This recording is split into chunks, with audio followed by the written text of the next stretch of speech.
आज मैं आपको सुनाने जा रहा हूँ एनाबेल द डीमन डॉल की असली कहानी। वो गुड़िया जिसने दुनिया भर में दहशत फैलाई और जिसने साबित किया कि कभी-कभी मासूम चीजें भी खून से सनी होती हैं।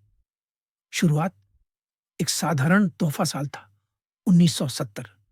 एक नर्सिंग छात्रा डोना को उसकी माँ ने जन्मदिन पर एक गुड़िया तोहफे में दी। वो गुड़िया रैगडी एंड डॉल थी। लाल धागों से बने बाल, कपड़े का शरीर और मासूम सी सिलाई वाली मुस्कान। कुछ ऐसा जो किसी भी लड़की के कमरे की शोभा बढ़ाए। डॉना और उसकी रूममेट एंजी ने गुड़िया को अपने अपार्टमेंट में सजाया। शुरुआत में सब कुछ सामान्य लगा, लेकिन जल्द ही अजीब बातें शुरू होने लगी। पहली परछाइयां गुड़िया अपनी जगह पर कभी नहीं रहती थी। सुबह उठते तो डॉना देखती कि एनाबेल अब कमरे के दूसरे कोने में बैठी है। कभी कभी वो गुड़िया डाइनिंग टेबल पर तो कभी दरवाजे के पास खड़ी मिलती। शुरू में दोनों रूममेट्स ने सोचा कि शायद मजाक कोई कर रहा है, लेकिन अपार्टमेंट में उनके अलावा कोई और नहीं था। फिर एक दिन डोना ने देखा गुड़िया के हाथ में चिट्ठियां रखी हुई थी। छोटे छोटे कागज पर लिखा था हेल्प अस और हेल्प लू। लू उनका दोस्त था, लेकिन ये कागज किसने लिखा?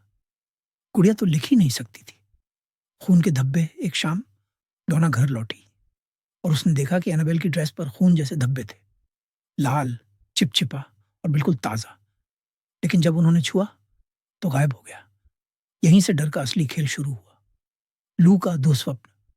लू जो एनाबेल के आसपास हमेशा बेचैनी महसूस करता था, एक रात अपने कमरे में सो रहा था।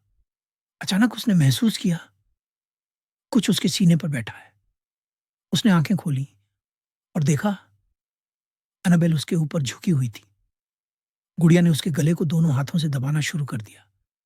लू हिल भी नहीं पा रहा था। वो सांस के लिए तड़प रहा था और तभी अचानक सब गायब हो गया। लू जाग चुका था, लेकिन उसके गले पर नाखूनों जैसे निशान बने हुए थे। हमला कुछ दिन बाद लू ने फिर से अजीब आवाजें सुनी। जब वो लिविंग रूम में गया, उसने देखा एनाबेल कोने में पड़ी है, जैसे कोई ताक रहा हो। अचानक उसके शरीर पर तेज दर्द हुआ। उसकी छाती और पेट पर 7 गहरी खरोंचें उभर आईं, जैसे किसी ने नुकीले पंजे से वार किया हो। लू चीख पड़ा, लेकिन कमरे में उसके अलावा कोई नहीं था, सिर्फ एनाबेल। सच्चाई सामने आती है। डॉना और एंजी अब बुरी तरह डर चुकी थी। उन्होंने पैरानॉर्मल इन्वेस्टिगेटर्स को बुलाया, एड और लॉरेन वॉरेन। हाँ, वही वॉरेन्स जिनकी कहानियां बाद में द कॉन्जरिंग यूनिवर्स का हिस्सा बनी। वॉरेन्स ने अपार्टमेंट की जांच की और उन्होंने बताया एनाबेल सिर्फ एक गुड़िया नहीं है, वो एक कंटेनर है, एक माध्यम। कोई दुष्ट आत्मा इस गुड़िया को इस्तेमाल कर रही थी ताकि वो इंसानों के पास पहुंच सके। और उसका मकसद साफ था, हत्या। श्रापित आत्मा। वॉरेंस ने बताया कि यह आत्मा खुद को एनाबेल हिगिंस कहती है, एक छोटी बच्ची की आत्मा जो अपार्टमेंट के पास मरी थी। लेकिन सच्चाई कुछ और थी।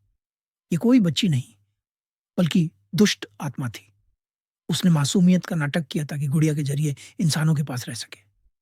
खैर, वॉरेंस ने गुड़िया को अपने साथ ले लिया, लेकिन रास्ते में भी एनाबेल ने कई बार कार का ब्रेक फेल किया, इंजन बंद कर दिया, जैसे वो रुकना नहीं चाहती थी। आखिरकार वॉरेंस ने उसे अपने ऑकल्ट म्यूजियम में रखा, एक विशेष आशीर्वादित शीशे के पिंजरे में, और उस पर लिख दिया warning, positively do not open. Annabelle की मौत की छाया। लेकिन क्या कैद होने के बाद सब खत्म हो गया? नहीं। जो लोग मजाक में उस पिंजरे को छूते, उन्हें भयानक हादसे झेलने पड़ते। एक लड़का जिसने गुड़िया को ठोकर मारी, वो अपने बाइक एक्सीडेंट में उसी दिन मारा गया। कई लोग जिन्होंने उसे कमजोर माना, बाद में अजीब बीमारियों और मौत का शिकार हुए। आज भी एनाबेल उसी पिंजरे में कैद है। लोग उसे देखने आते हैं, लेकिन दूरी बनाकर, क्योंकि जो उसकी आंखों में जरा भी देर तक झांकता है, वो अक्सर किसी न किसी दुर्घटना का शिकार हो जाता है। आखिरी सवाल तो यह है, एनाबेल की असली कहानी। वो गुड़िया जो सिर्फ कपड़े और धागे से बनी नहीं, बल्कि शाप और खून से सनी है।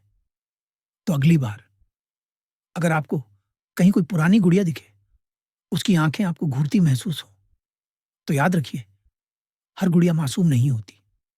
कुछ गुड़िया आपके सपनों में नहीं, बल्कि